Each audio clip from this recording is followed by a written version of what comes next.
News 24 తెలుగుకు స్వాగతం. నా పేరు హరిప్రియ. ముందుగా వార్తల్లోని ముఖ్యాంశాలు ఇప్పుడు చూద్దాం. బాపట్ల జిల్లా అద్దంకి మండలంలో మంత్రి గొట్టిపాటి రవికుమార్ పలు అభివృద్ధి కార్యక్రమాలకు శంకుస్థాపనలు, ప్రారంభోత్సవాలు చేశారు. ₹1 కోటి నిర్మించనున్న అద్దంకి మండలంలోని జార్లపాలెం, చెరువు కొమ్మపాలెం తార రోడ్డుకు మంత్రి గొట్టిపాటి శంకుస్థాపన చేశారు. అనంతరం 20 లక్షలతో నిర్మించిన సీసీ రోడ్లు, సైడ్ డ్రైన్లను ప్రారంభించారు.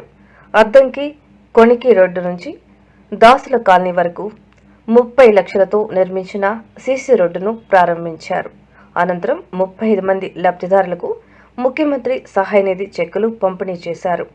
ఈ సందర్భంగా మంత్రి మాట్లాడుతూ 15 నెలల్లో అభివృద్ధి అంటే ఏమిటో కూటమి ప్రభుత్వం చూపించింది అన్నారు.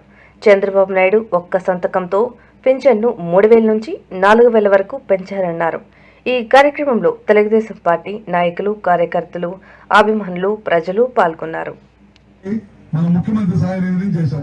ఇంకొక 500 రావాల్సి ఉంది. ఇప్పుడు 130 వస్తే నిన్న కొన్ని మండలాలు ఇచ్చాం, ఇప్పుడు ఇచ్చాం. రేపు ఎల్లుండిలో పొంగులూరు, కొలుసుపల్లి మండలం కూడా ఇచ్చేస్తాం. ఇక కూడా మళ్ళీ ఇంకో 250 మంది పెట్టాము. అవి కూడా ఒక 200-220 మందికి సోమవారం నుంచి మళ్ళీ వస్తాయి.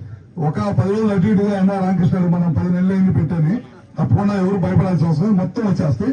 కాకపోతే ముందు వెనకగా వస్తున్నాయి. ఈ బండిల్స్ నుంచి 10 తీయటం అటు తీయటం వల్ల కొంతమంది ఫస్ట్ ఇచ్చిన వెనకబండి, ఆ వెనకబండిని 10 నెలలు దాటి ఇచ్చుంటే ఒకసారి పేర్లు ఇవ్వండి, మళ్ళీ ఇంకోసారి చెక్ చేయించాక మిస్ కాకుండా మొత్తం ఇస్తాం. తప్పకుండా దాదాపు చాలా ఖర్చు పెట్టి చాలా ఇచ్చాం. మనం దాదాపు 1159 మందికి ఇప్పుడు దాకా ముఖ్యమంత్రి సహాయం అనేది చేసి పెట్టాం. ఇంకా కూడా ఉన్నాయన్నీ కూడా ఏది కూడా ఒక్కరు కూడా మిస్ కాకుండా తప్పకుండా చేస్తాం.